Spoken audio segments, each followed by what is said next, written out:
Hello! I'm doing a tutorial thingy on the basics of Victoria 2.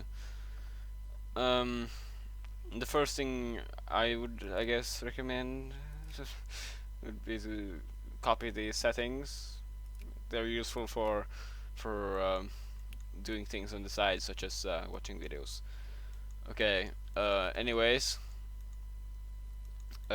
this is the map. I'm going to assume that the person watching this video knows something about perhaps Paradox Games. I don't know. Maybe not. Maybe I shouldn't assume anything. Okay, this is the map. You can change the start date here. There are two start dates in Victoria 2 if you own the first expansion pack. I have both Heart of Darkness and this House Divided. Uh, Victoria 2 only has two start dates, and you cannot like freely switch between years and days and shit. Unlike in U4 and shit. Anyways, also here are your saves, in case you wondered what those were. Yeah. That's checksum. No one cares. Whatever. Let's just get into it. You press this button to play. I don't know. To me, everything is so clear. Uh, the you select your nation on that screen, whichever nation you want to play, and shit. There I just press the W key to switch to the political uh, map mode from the terrain map mode.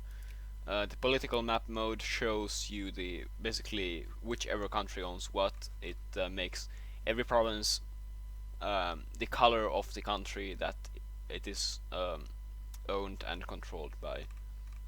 For example, France is blue, the UK is kind of red-ish. And actually, yeah, Japan is pink, and so on. Anyways, I chose Prussia. Prussia is probably the one of the easiest countries to play, next to the UK and France. The US is it's okay too, but their military is kind of tiny to start with. In the real world, the U.S. military didn't really get that big. I don't think until the Second World War. I don't know. I don't know. I don't know that much about the U.S. Anyways, um, what you can see here are alliance requests. As Prussia, you start with a sphere, which includes all these nations that are. When I press the sphere of influence map mode button, um, this shows you all the spheres on the world. You could play as any nation in the world, but certain nations are easier to start off with. But one could say that it's possible to win or to annex the whole world. I don't know. Depends. If you no, whatever. Anyways, um, so we start off with a few alliance requests.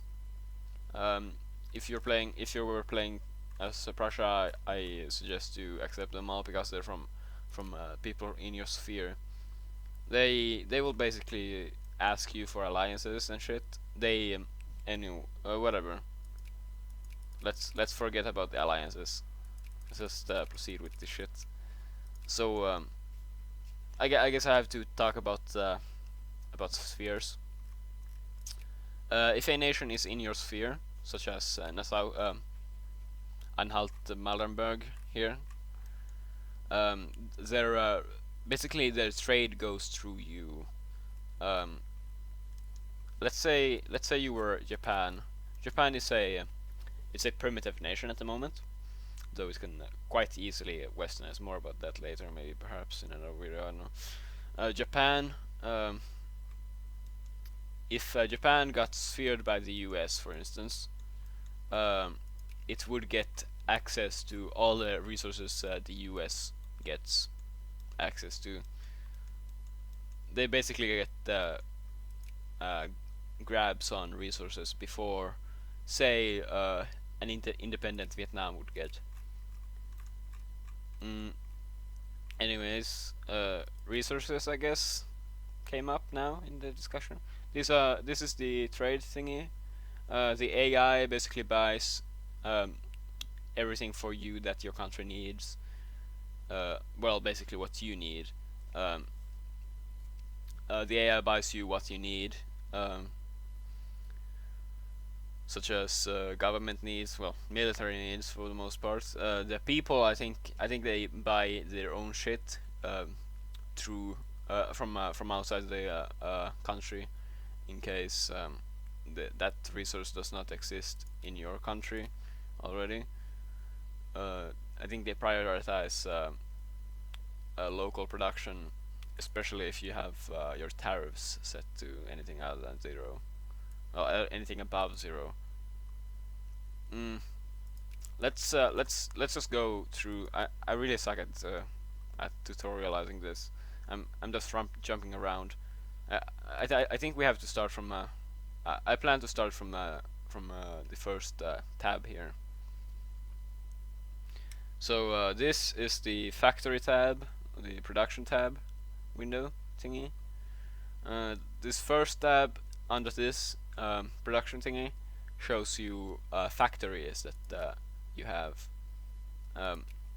By clicking this button, you can show states with no factories, and this is useful in case you had state capitalism and you could build factories. More about that in a few tabs when we get to politics. So what we can do in this window is we can press these buttons individually to subsidize factories, or we can just press this button to subsidize everything. These buttons here, they are used to filter out shit. For instance, if I wanted to see everything that had to do with ammunition, this would be what would happen.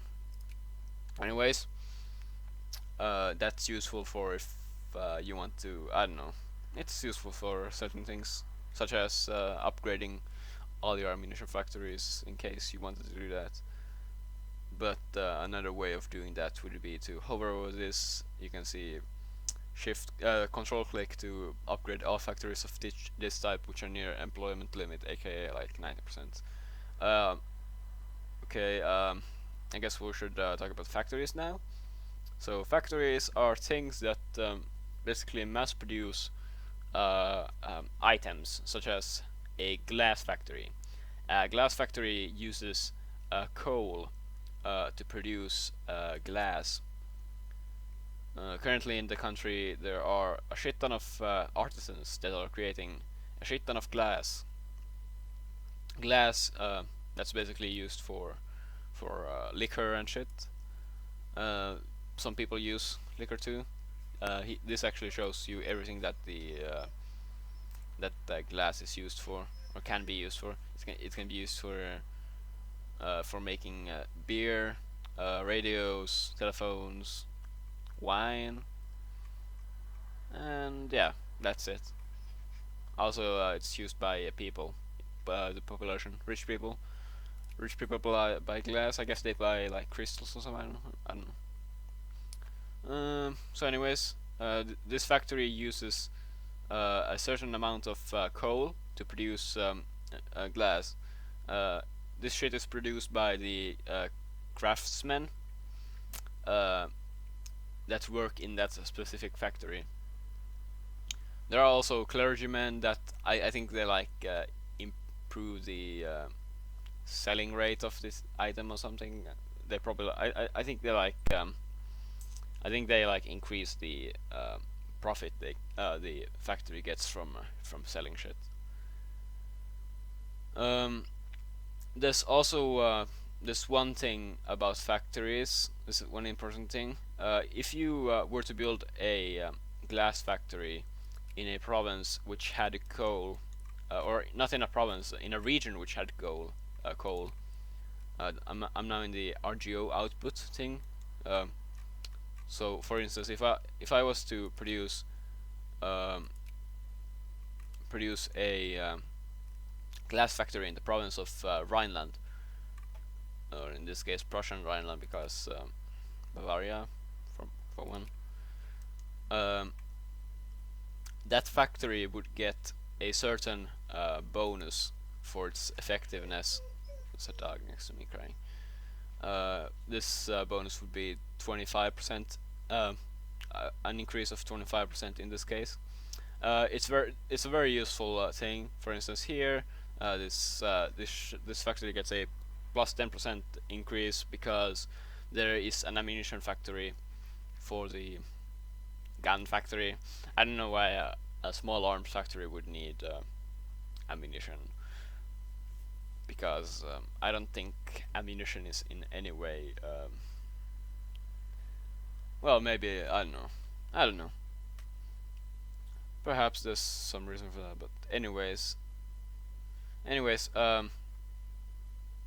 So there's a limit of 8 factories per region, but I guess you can figure that out on your own. You can sort your shit by unemployment rate here. This is the infrastructure level, or the average infrastructure level.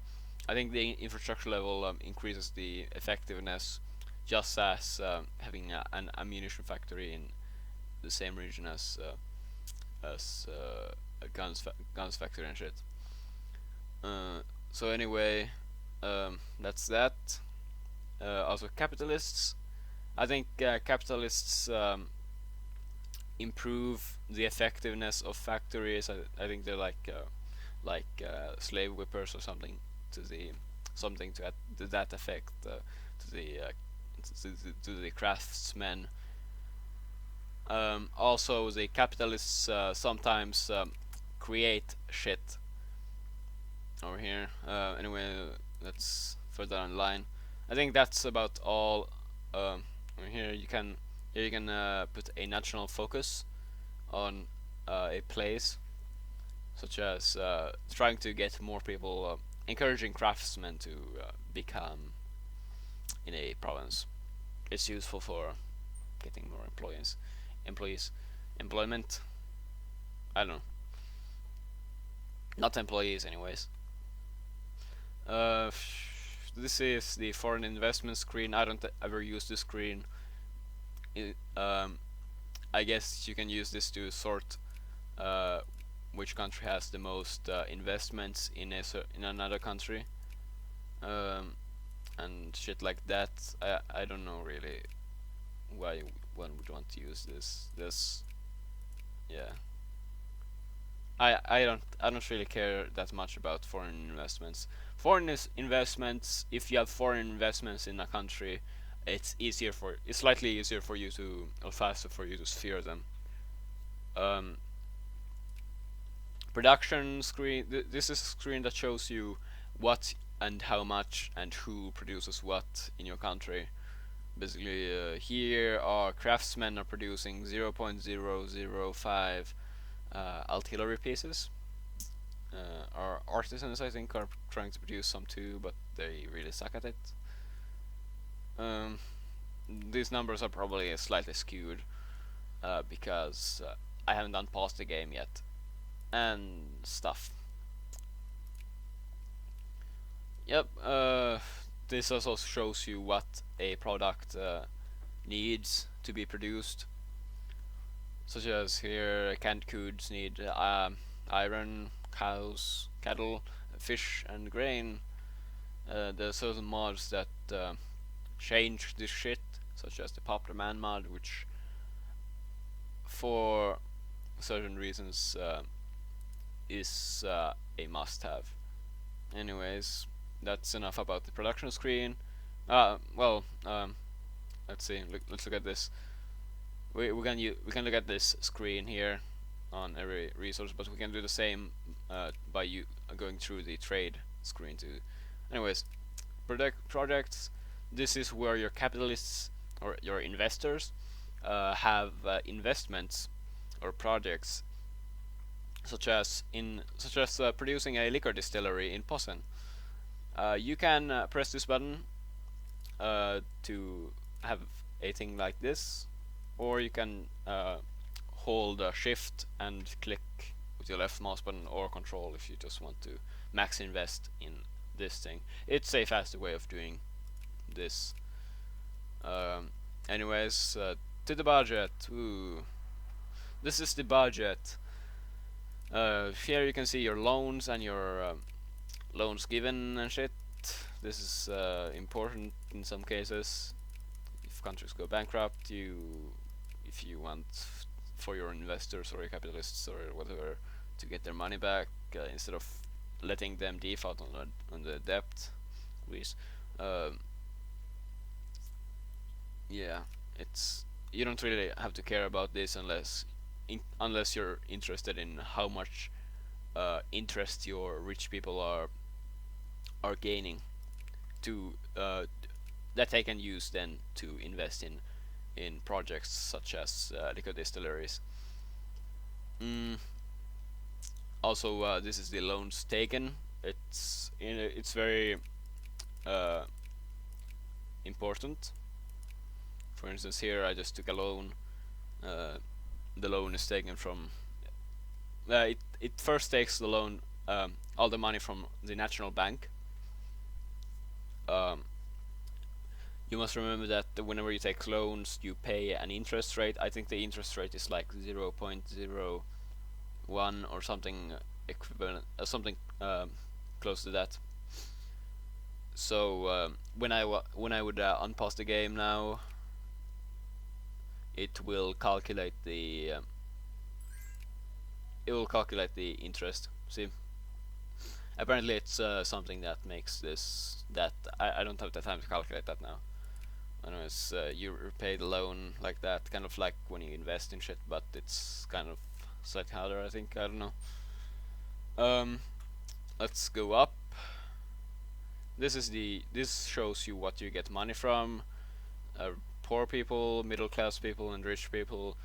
If you do not have the ability to create factories, I suggest you be a dirty capitalist or a rich conservative and take off taxes from the rich people so that they can, specifically the capitalists, so that they can spend all their money on projects and investments, aka loans and shit. The middle class includes all these people: bureaucrats, clergymen, clerics, and officers. Also, artisans. Artisans, in case you don't know, are people who basically handcraft shit. They're basically the old world equivalent to craftsmen, if you want to say that. And they really suck at getting all of their life needs, as you can see. Currently, 17.21% of my artisans are not getting any of their life needs, probably due to taxation and them sucking ass and shit. And in some cases, too high tariffs might affect that. The poor people, they're not really anyone you care about. Perhaps soldiers. Poor people, they are craftsmen. The poor class, I don't know. The lower class, the third class, includes the craftsmen, which produce your shit. Farmers and laborers, they produce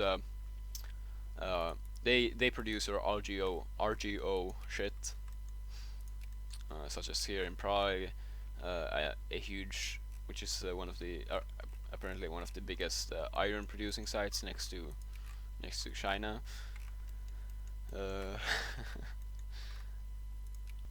And the like. RGO is basically what you produce in your land. Yeah. Mm, anyways, back to the budget. So have a really old worldian taxation system. It helps your population, job creators, you know. And here you can also see your gold income in case you have any gold mines. Germany will have a gold mine here. Gold mines pop up. They don't you don't really start with any more gold mine. I think this province starts as like a cattle farm or something like that, and um, after a random amount of time has passed, uh, France will get an event, or the owner of this province will get an event that gives this province like a for one, it changes this to precious metals like a gold basically, and gives it a gold rush modifier, which basically increases the immigration or migration to that province. Um, there are a few provinces that get gold. This province, this province, uh, some provinces here. I think there's 2 provinces here, perhaps, maybe only one. I think there's like a few in the USA, or here somewhere, and so on. In Peru, maybe. Also in Japan. I think maybe Osaka. No, yeah, it's here somewhere. I don't know. Somewhere in Japan, maybe this province, and somewhere here in China too. It's gonna be the biggest gold mine. Yeah, gold doesn't really affect your economy that much, unless you're really poor or something. On the level of something like Prussia, I don't think it really affects the economy. You only get from a Prussia's gold mine. I think you only get like 10 gold pounds. On the large scale, doesn't really affect your shit that much. Anyways, this shows you the total income you get from this shit. And here is the natural bank total funds. That's how much you have in your wallet, total debt, and interest shit, blah blah blah. Industrial subsidies or daily expenses. Industrial subsidies, that includes that's basically how much you subsidize your shit. Um, if you want to have a high industrial score or power or whatever, you want to subsidize your factories and maybe upgrade them whenever you feel like it. But that's kind of wasteful because you won't have enough people to employ in those factories if you like constantly upgrade them. Unless you're China, I guess. I don't know. It might be better for you to just like look at your factories. Uh, I suggest you look at your factories and upgrade whenever. Also, you can prioritize shit here. Prioritize employment. I didn't mention that. Um, I recommend you look at the income the place gets and upgrade them accordingly, like whatever is profitable. Some things are not profitable in some cases, though some things are really important. Some things might be profitable after a while. The world economy it works on a supply and demand principle. Things get more expensive as demand gets higher than supply, which is interesting and realistic. But yeah. Anyways, that's that about industrial subsidies. You subsidize your factories. If you don't subsidize them, they might have trouble hiring people, and you'll have lots of unemployment, even when you would have lots of empty slots in your factories. Blah blah blah, and then if something goes bankrupt, they become closed. Then you can destroy the factory if you don't want it anymore. And when a factory gets closed, all of its employers get unemployed and might be employed by some other place. Also, unemployed craftsmen sometimes move around in the country to other places with employment. Anyways, national stockpile. I don't know what this shit is. I don't really. Actually, this is this overseas maintenance thing that's when you have like provinces that are not connected to your country. Say you were playing as Ethiopia and you conquered Yemen, you would get an overseas cast. Basically, that's I think you have to buy ship parts, clipper convoys for that, and they're sometimes they're in really high demand in the start of the game, I think, because ships, and they're really expensive.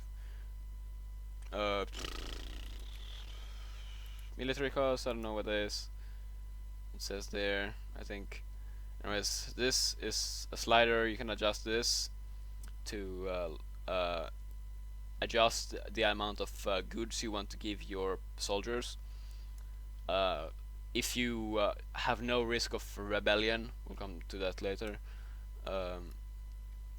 You can lower this down to 0, and you're not in a risk of war or anything, or afraid of your armies getting crushed.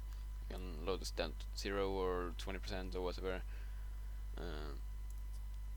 If your economy is so weak, I usually don't touch that much unless my economy is pretty weak and I need to keep money in my pockets and shit or something.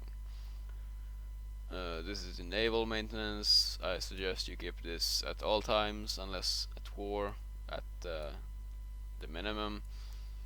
And this is the construction thingy.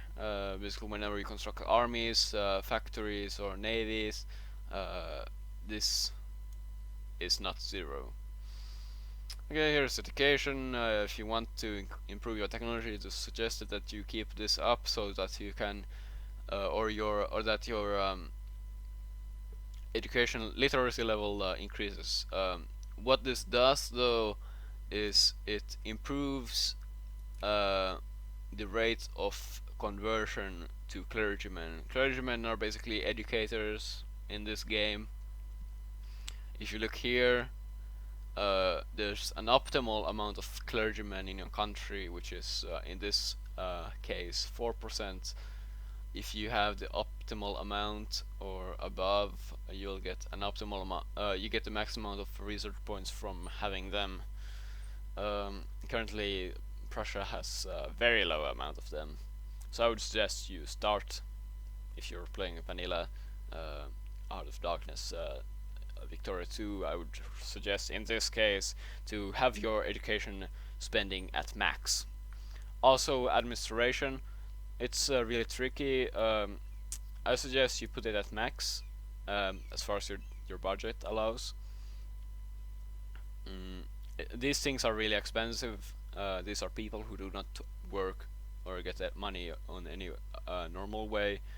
The thing they do, though, is they basically make your shit efficient. Kinda administration efficiency. I think that's I just try to keep it at 100% throughout my country. We can look at the administration map mode. The shit that's blue is closer to 100%. The shit that's red is closer to 0%. As you can see, this Polish-speaking part is mostly brown, I guess. While my capital, which has almost no Polish people, mostly North Germans, is mostly greenish. This is because Polish is not an accepted culture in Preuß Reich, I don't know.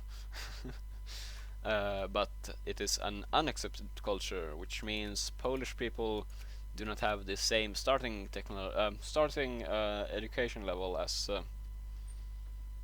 Prussians and other things, such as non-state official member thingy guys are not that well administered, because I guess they speak another language that is not recognized by the state.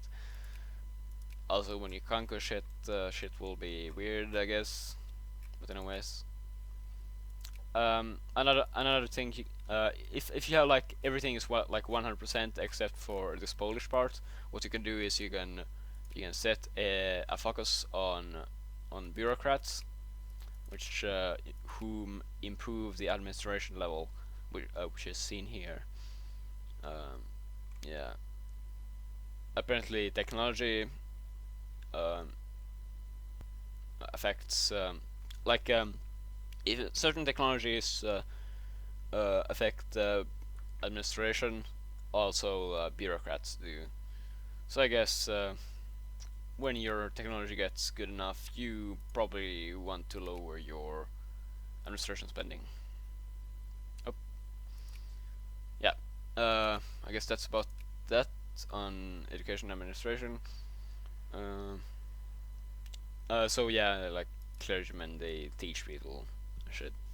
They're really complicated. I don't know. Social spending, more about that on in the next part. Well, the politics part when we get to that. Military spending.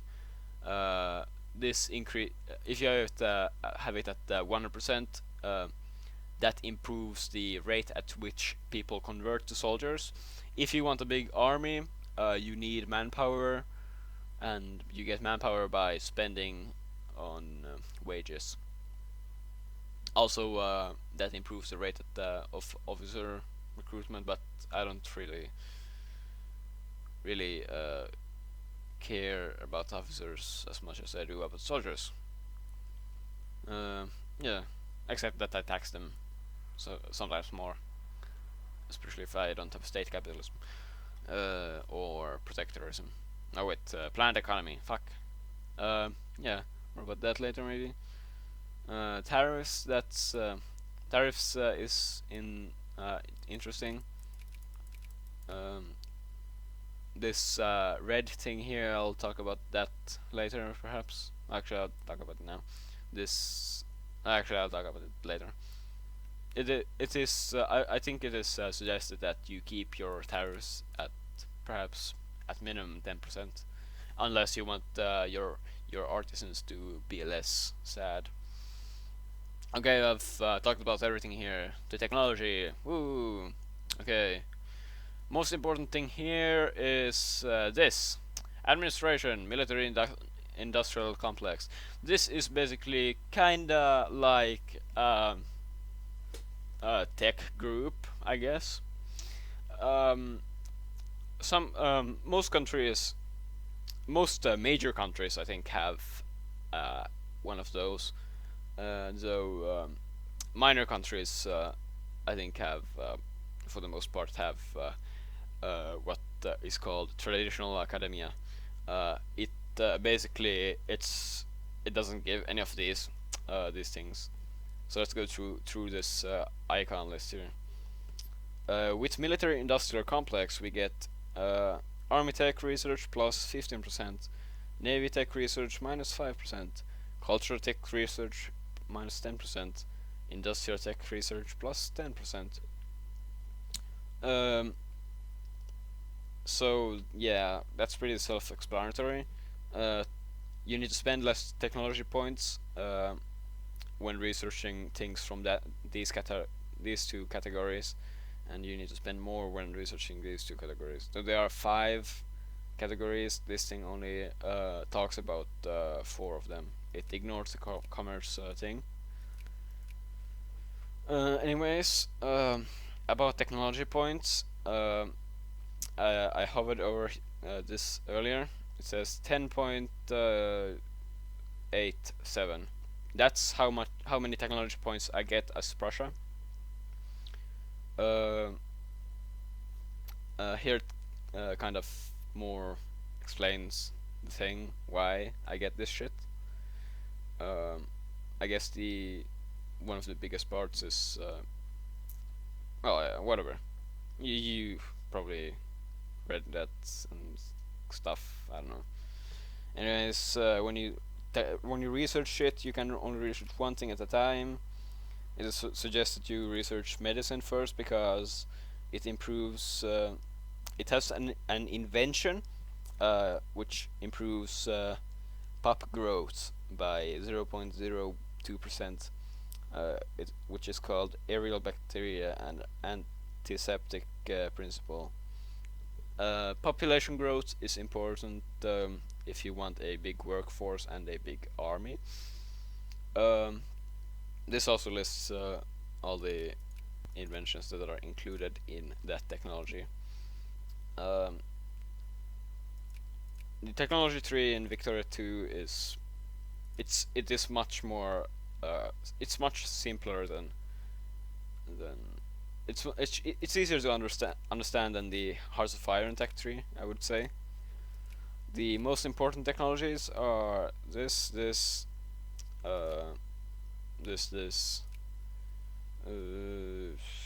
none of these, I don't think. Well, this is important, especially in certain mods. This is important. This is important for prestige. Oh yeah, this is what I meant. Yeah, yeah, that's important. And this. Yeah, that's basically what's important.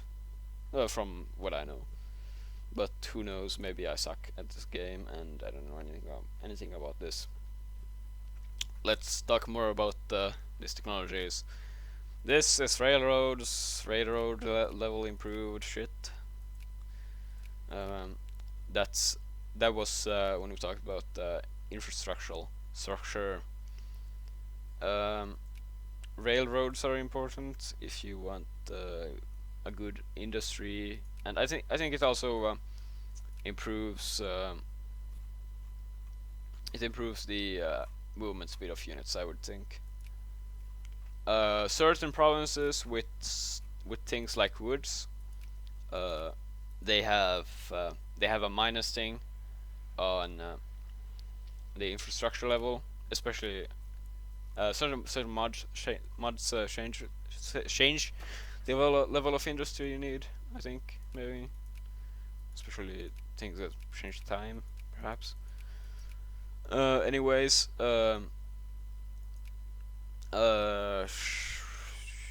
yeah, yeah. Like if I have woods here, I need level 3 to get level 1 here, or something like that. Anyways, that's about industry. Chemistry is important, gives you shit. Supply limit 2, that's great. Clean coal, this shit gives you more like ore and shit. Infrastructure, I said, is important. Factory throughput, blah blah blah stuff. This is important because it gives you lots of research points. Basically quadruples your research efficiency shit. This gives you more national foci, which I kind of talked about earlier.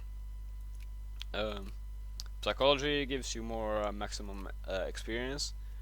This is important if you want oh fuck shit an experienced army. It also gives you some other shit. This gives you lots of prestige if you want more prestige. It's recommended, I guess, in if you're playing something like Jan Mayen, which is a country of ice bears uh, with 15 people. Actually, that number is not the total population. Anyways, if you're like a tiny country and want to be a great power, you want to get prestige, because prestige is part of your total score, together with industrial power and military might. These things are added together and they basically rate your country. Uh, yeah, I talked about that a little bit earlier too.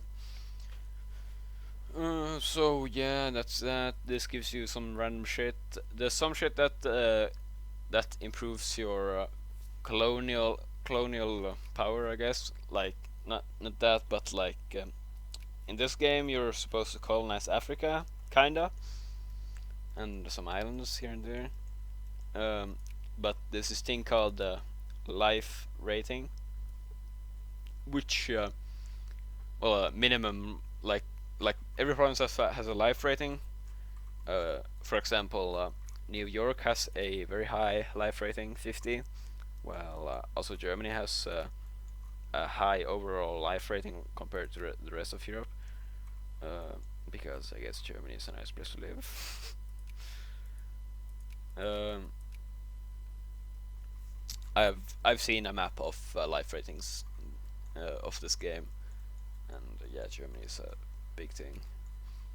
Um, anyways, life rating. You need a minimum life rating, colonization power ability thing of 10 to start colonizing Africa. About 15 in some places, but it's not really something you should care about. But life rating.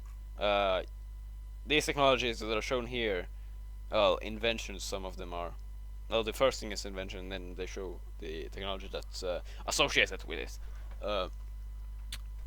Uh, they improve your ability to colonize lower life rating places. There are some easy to colonize places here and there. 35, that's immediately colonizable. And I think the shit in the US is colonized too. So yeah, I guess that's enough of life rating. You need like all the life rating inventions to to uh, to be able to colonize Africa. And once, like, I'll talk more about inventions now. See, inventions. When you research a technology such as medicine, uh, the inventions from from the medicine thing move over to here to possible inventions, and there's a percentage, like I think it's calculated each month or each year. They're usually something under below like 10% or 12% or something. Most are like 2% chance each year slash month slash day. I don't know whichever it is, but you end up having lots of inventions here that happen over time, and there are modifiers on basically each invention to change the percentage chance of getting the invention invented. Such as here, if we have invented military statistics, we'll get an additional plus 2% chance on inventing this. And if we didn't have army professionalism, we would have a 0% chance on uh, having any invention chance on getting the shit, etc. One good example is poison. I think if I could find it, there's like a you know how in the First World War. By the way, this game also includes the First World War era, Panzerwagen and shit. Well, tanks would be the more accurate term, I think. Since they're really slow and shit, and they suck. As here's a good representation of them. So yeah, like there's a technology or an invention which is like poison. Um, basically, basically, the invention includes like poison defense and the ability to attack with poison. And if you're at war with someone with poison, you have a higher chance of inventing poison defense and shit. So yeah, and if you have poison, you get like a huge modifier on your attack rounds, your attack rolls on in battles. I think that's enough about inventions, technology. We are already almost 1 hour into the video, and I haven't talked about all this shit yet. Okay, we're now in the politics section. Okay, first thing you see are these things, reforms. The first thing that you care, the things that happen are political reforms, which happen when you have lots of liberals in your court. If we hover over here with our mouse thingy pointer, it says, among other things, that 35% of the upper house would vote yes, and then it gives you a breakdown of from what parties, I guess, the voters come from. The reactionaries, they don't like two-state upper house thingy, whatever this is. Two per state, having 2 representatives from every state, aka region. Well, the conservatives, sometimes, at least in certain mods, conservatives would say like 20% of them would say yes for this, but or some other things, I don't know. But yeah, here they say no. They don't want to change. Conservatives don't want to change anything. And the liberals, all of them say yes, but we only have 35% liberals in our upper house at the moment, so that will not change. So yeah, that's about changing policies. Socialists will come along into your country. Well, the idea of socialism will come into the country whenever it's time for socialism. Not all ideologies are available from the start. Here you can see a few of them. There are fascists, there are reactionaries, there are conservatives, there are socialists, there are communists, there are liberals, and there are anarcho-liberals. As you can see here, you can start like skewing party loyalty in certain states if you want to. I don't know exactly how that works, but I think it affects how people vote. So anyways, people have ideologies. This changes a lot. You can it mostly changes by event, but certain types of population have a base ideology, such as slaves. I'm gonna use a console command here. Haiti. Oh fuck, shit. Tag hi there. Now we are Haiti. Oh wait, Haiti doesn't have slavery. What the fuck? Never mind. Tag Spa. There, Spain. Spain has slavery. So if we look at Spain here, for instance, let's look at slaves. Here is what the slaves think about their dominant issues. Dominant issues. This is what the slave wants from a political party. I would think. In this case, all the slaves, or all the half the slaves basically want to outlaw slavery, while about 20% of them want slavery to be illegal. I guess because they have a good place of work or something. I don't know. Or perhaps they're just ignorant. I don't know. Here it says 20% of the slaves are they like liberalism, and 20%, well, 80% I mean, and 20% are conservative. Ooh. And here they say 30% of the slaves want full citizenship. That means full citizenship is basically the if the people want if a party has full citizenship as its citizenship policy thingy, that means I think that means in certain cases that means in certain mods, I mean, that means the people will assimilate faster. Though here, I think in vanilla, I think that's just about like who can vote. I don't know. Yeah, yeah, residency.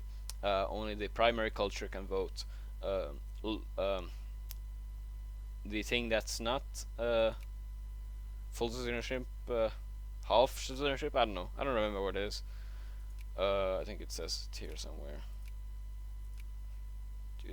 Limited citizenship. I think that's like.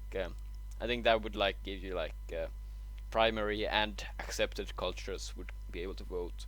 So I guess let's see what that would be in Spain's case.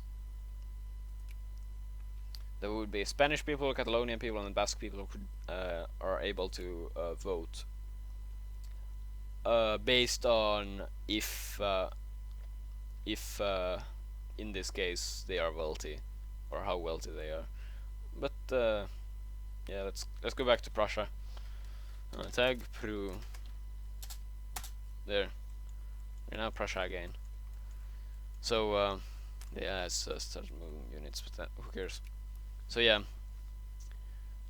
these are political policies which liberals want.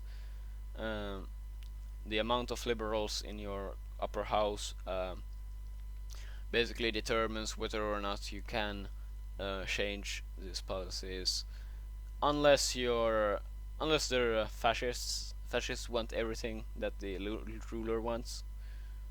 Okay, enough about that. Here's social policies. Social policies. I mean, these are mostly explanatory. The more these things go down, the more immigrant attraction you get, and I guess the less angry liberals are. Here, in the case of trade, some of these have some effects that I don't really care about, such as giving you more suppression points.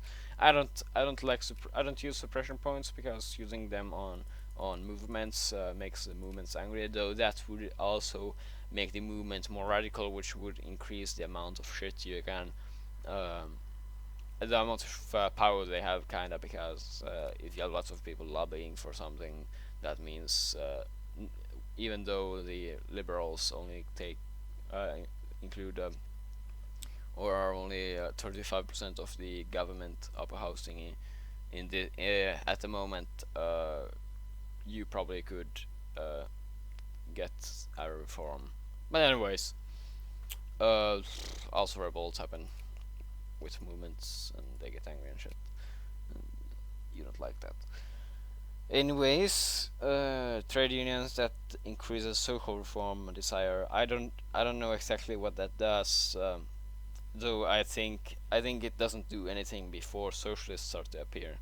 Socialists start to appear only until no, they don't start to appear before social parties are determined to start.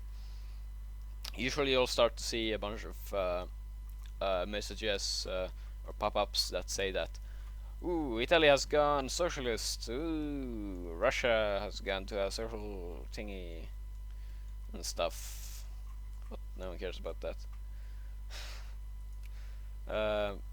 So yeah, like socialists start to appear at some point.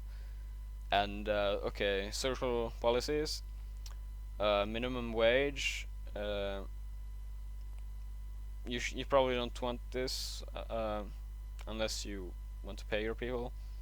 This I don't remember all the strategy guides and shit, but I guess you can figure this out on yourself by your own. You probably want to start by when you get to the social reform stage. I would suggest you start with giving out healthcare, max out healthcare, then max out schools. And then I don't care what you do, maybe safety regulation. Though this is really, do this on your whatever you think is best. Pensions are our thing, you know. This is what the social spending thing is about. I don't know what negative effects there are on having social spending lower than 100%, but usually sometimes social spending can be slightly annoying in this game. I guess when you have like max unemployment subsidies and pensions, I guess it might be hard to have max social spending at that time. But whatever. Okay, let's move away from this shit. Here we have our government type. We are an absolute monarchy, and our national value is order, which has this effect. Our mobilization size is higher than usual. Also, the mobilization impact is kind of high. I think the mobilization impacting that's what happens when this happens when you mobilize your people or your labor force or craftsmen and shit. Your poor people. Um, shit will be less efficient. I don't know exactly what mobilization impact does, but I would guess it has something to do with maybe revolts or something, production efficiency. I don't know. Anyways, here's your plurality level. It has certain effects. For one, I think it changes something like consciousness. Mm, and here is your revengeism. That's what you get when you have a course in places that you don't own. But I don't exactly know what effect it has.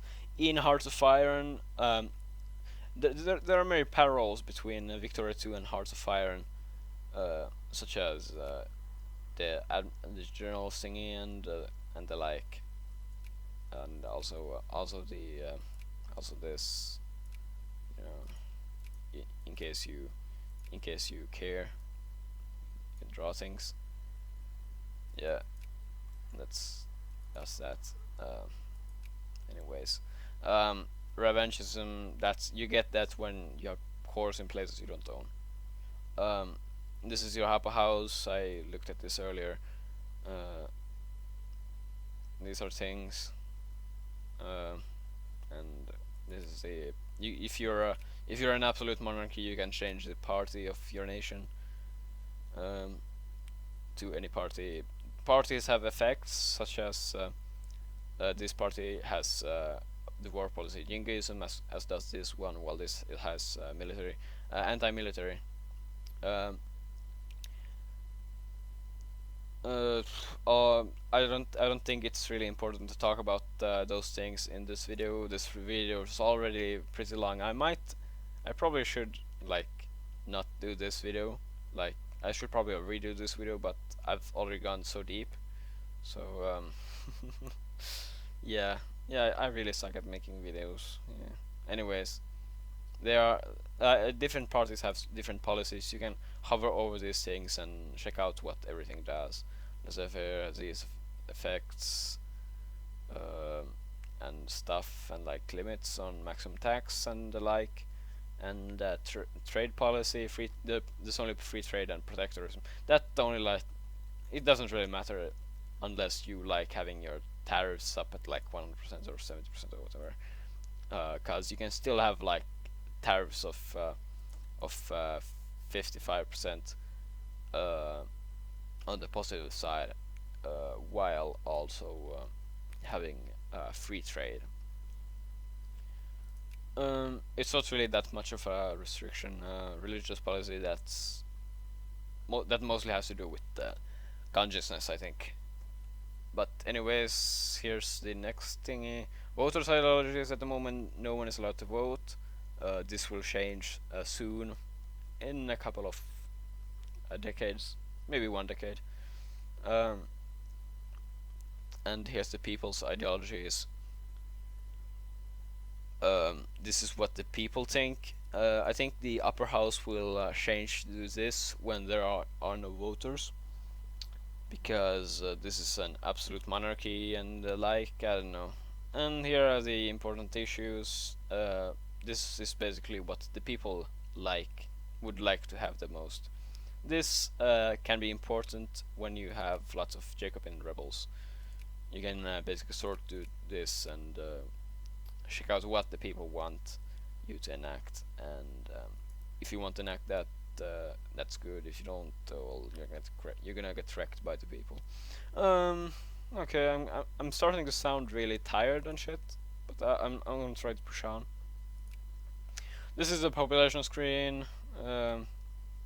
Here you can do shit such as check out your people, check out all kinds of cool nationalities such as Valonianism, and how fast they convert in cultural or conversionism and stuff. You can sort by size, you can sort by how much bank they have, and how much shit they get, and shit, and how educated they are, and if they're Jewish or not. I think that's like a thing about Jewish people. I think Jewish people have like they're like impossible to convert. Um, at least in certain mods. Um, yep, that's about that. I would say.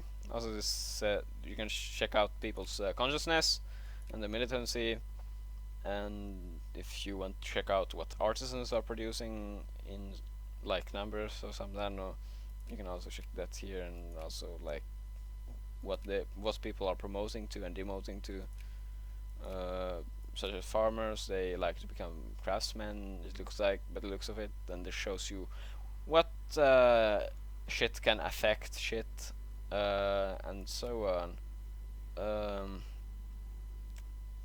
Here you can see a breakdown of what employment your people have. Usually nations at the start of the game have lots of farmers and laborers, with artisans being the second biggest class.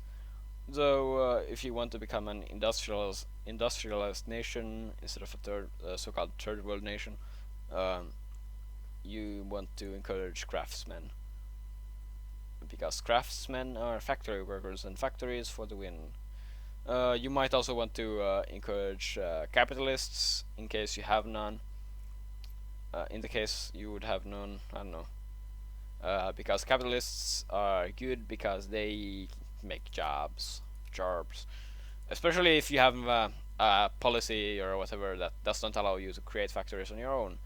The capitalists are not that good always at choosing whichever factories you should have, but you don't have to spend money from your own bank with capitalists around. Also, do not tax them if you don't want if you don't want to have unemployment. I don't know which words to use there. Anyways, religion has basically no effect.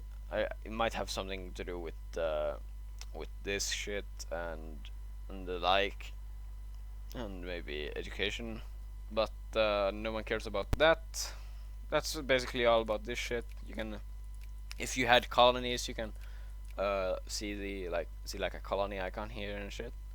Anyways, that's basically I'm just gonna go away from this shit. I'm just repeating words. This is the trade plays. I've kind of talked about this already. Here you can see you can sort by this, like this, blah blah blah. This is in order of what you're buying, and this is in order of what you're selling. You can also see it here, like only 3 items, but here you can see a more accurate breakdown. If you want to sort by cost, that might be more interesting. What you're spending the most money in imports. This is probably a more useful thing to look at. By the looks of it, we import 4 machine parts daily, which costs us a shit ton of money. So I would suggest the first thing you do is create a machine parts factory, but we can't because we have a bad political system. But I think, yeah, see, we can change. Since we are an absolute monarchy, we can do that, and we can now produce a factory. Ooh. Let's see, where do we want to produce this? Let's make it in Brandenburg. Though we don't have any money for this apparently. We need a shit ton of money. Let's just loan as much money as we can from the people. There's probably not enough money for the factory anyways. Let's just spend the money on a cement factory there. Cement, I think cement was a big import too. Yeah, it's the biggest import we have. So yeah. Anyways, that's about this thing. This is how much shit you have in your stocks. This is, I think this is like the world market. And here you see the needs of your people, factories, and your government. This is basically your military and shit like that. Shit like that? I don't know. If you wanted to have a big stockpile of shit, such as canned food, you can uncheck that and put that to whatever number you want. You can pause the game and become poor. There, now we probably have a big loan. Yeah, lots of loans and shit. Let's try to pay it off. Oh no, we have no money.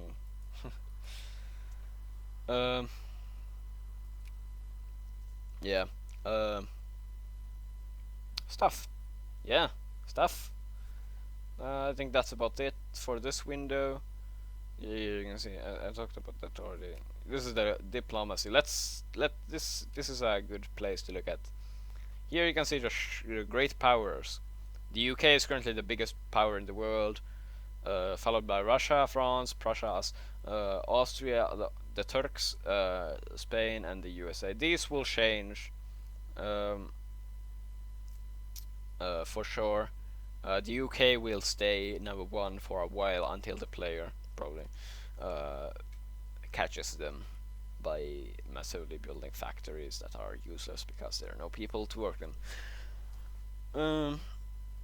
Yeah, that's about that. Here you can see whichever nations are in the sphere. The UK has lots of Indians in the sphere and some other people, like the Ionian Islands, I think. There, I went through it.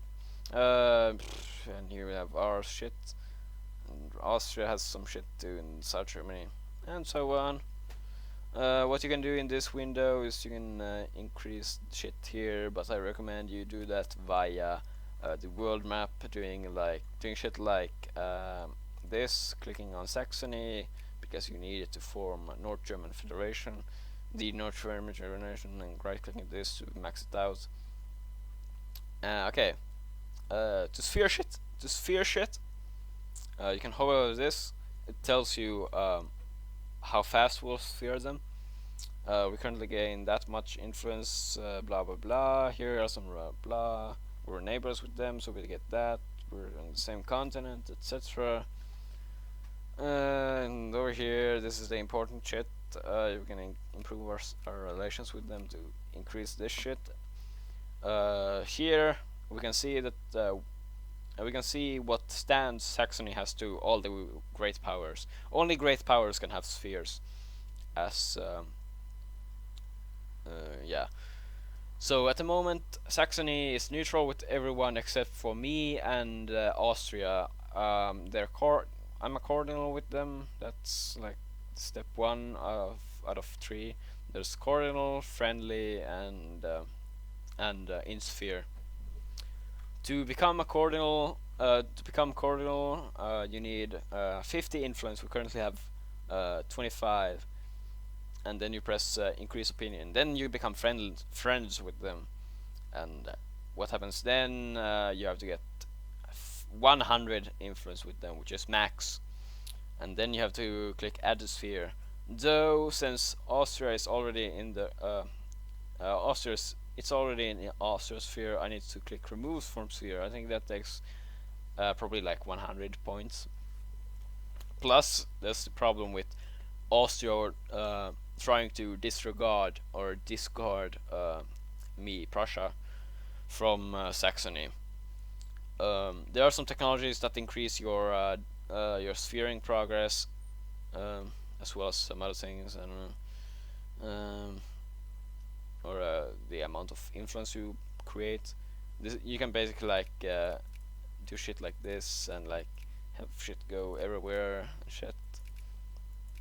But the thing is that it generates so much influence, and the further you spread out, the harder it is to sphere anyone, because there's a competition for spheres in some cases. There are so many people here. I don't know. Anyways, investments affect this shit, I think. Though I don't know. I'm not sure. I think the more powerful you are also affects shit.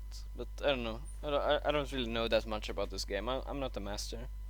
I only know how to play this game. I don't know how to play this game. Yeah, that makes total sense. Um, yeah, and then eventually you'll be able to sphere them. Okay, I was talking about Austria being, yeah, Saxony is required for creating North German Federation and blah blah. So yeah, Austria doesn't want to lose them, so what they do is they uh, decrease the opinion. Actually, the AI doesn't decrease opinion of people. What they do is they ban embassy, expel advisors, blah blah, and discredit people. Um, that's good, because those are not the best ways to go about shit.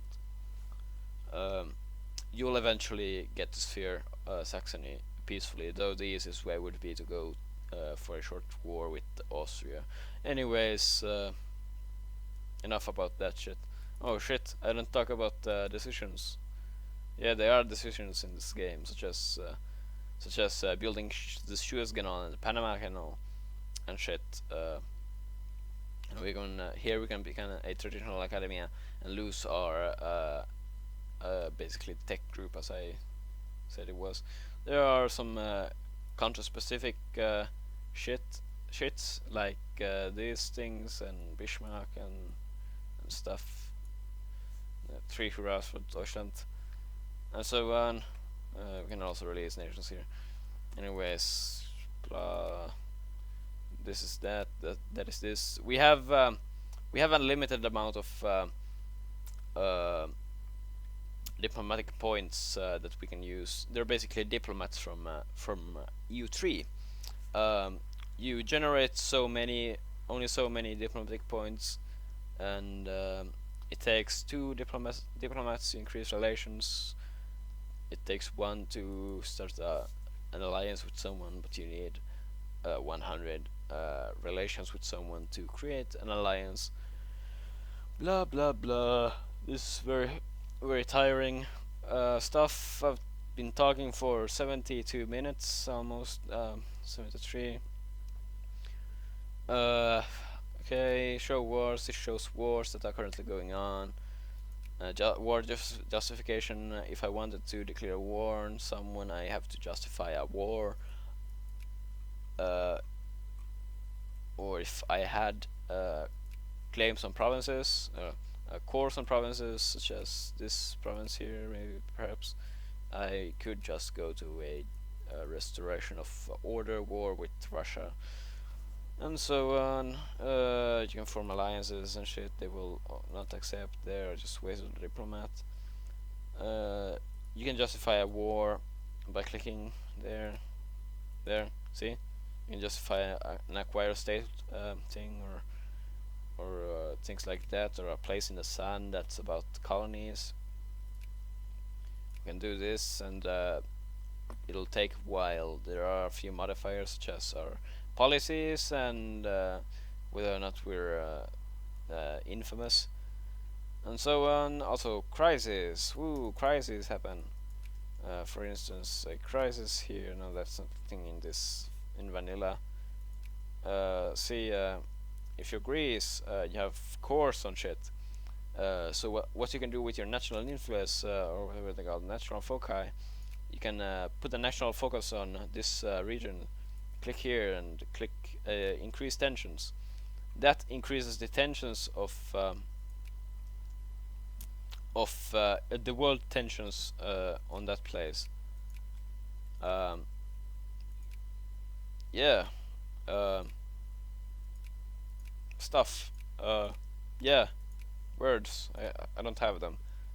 These blue places are places that can have tension, and tension will collect. I think it's based on whether or not people uh, are focusing on them and the local populace.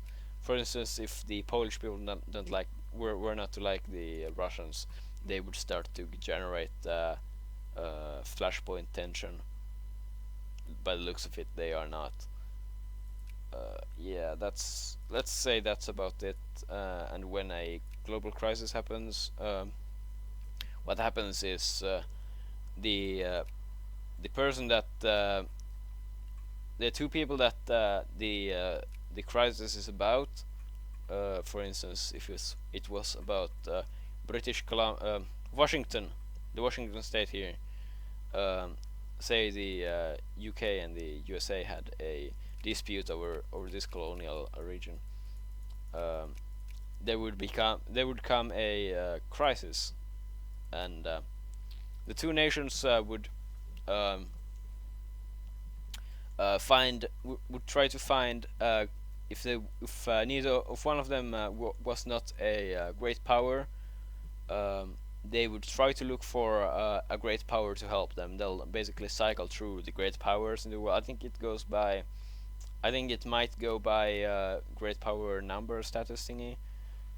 Um, so if you're the UK, you'll get first grabs on that, perhaps. Though it might also go by relations. I don't know. I don't know exactly how this shit works. I haven't found anything like that in the code on my journeys. uh, yeah. Uh, Also, every other great power will get to choose whether or not they want to participate on the thing. Like crises are really hard to talk about without having a crisis to show. You basically can choose whether or not you want to participate in it, and then you can like wait a while and see whichever side gets the best or whichever side person or great power joins whichever side, and if you can choose to take a side. If you don't take a side, you might lose prestige, which is important for your great power status or your great points. Um, if you take a side, you'll be on that person's side, on that country's side, trying to support their claim. But if the crisis doesn't get resolved, a war might break out, and if the opposing side has lots of strong countries that you can't deal with and are bordering you, such as Austria, Russia, and France, and you were playing as Russia, and the crisis was about the UK and USA and shit, you might get steamrolled by from three sides. Though I could imagine Prussia taking these three countries on. Prussia is kind of OP, though maybe not in this form. It would have to evolve to the North German Federation for that, I would think. Anyways, enough about promoting how Prussia is OP. Let's go to the military screen. Woo! This is the military screen. We have lots of armies. None of them have generals, I don't think. Here the AI have placed a artillery unit to be produced. Let's not produce it now. I'm not gonna start to create an army. I might tell you what a good army looks like, in my opinion. These are units you can produce in your country. You can only produce so many units. This amount of units you can produce is directly tied to your soldier population. If you do not have enough soldiers in your provinces or your regions, region capitals, which are these mostly these green thingies, you cannot produce soldiers there and shit. Yeah, that's basically that. And you can build navies. Navies can be produced in places, but big ships can only be produced in ports. Places with ports, I mean. That's about that. Then you can mobilize your country. It'll take a while, and all these people that have told you that they can mobilize will mobilize within a time frame. They'll basically pop out from their mother provinces. You can see there, blah blah blah. These people will come out of their woodworks and shit, and depending on if you have a rally point set there, they might just stand still and shit, or they'll all gather up in Berlin or wherever you have your rally points. I think this is enough for now. There might be a few things that I have skipped, such as the map modes, but they're really self-explanatory. I would think migration is a thing. Um, the the colonies they get a lot of immigration.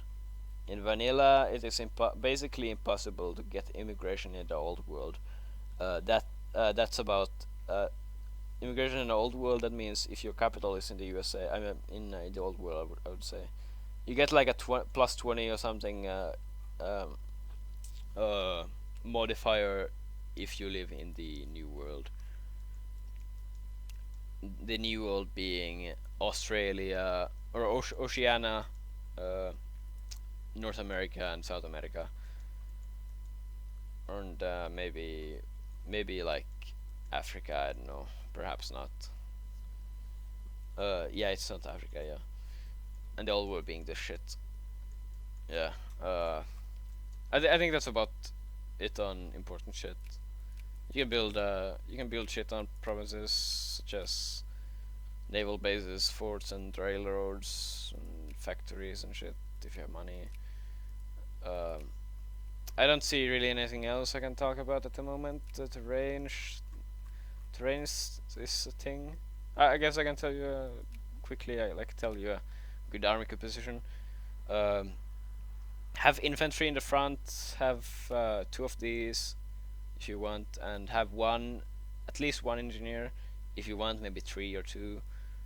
Engineers are good for breaking shit and fortifying. Actually, they're really useful for that. You can fortify your shit more if you have more engineers. I hear this from a friend. I'm not entirely sure if that's true.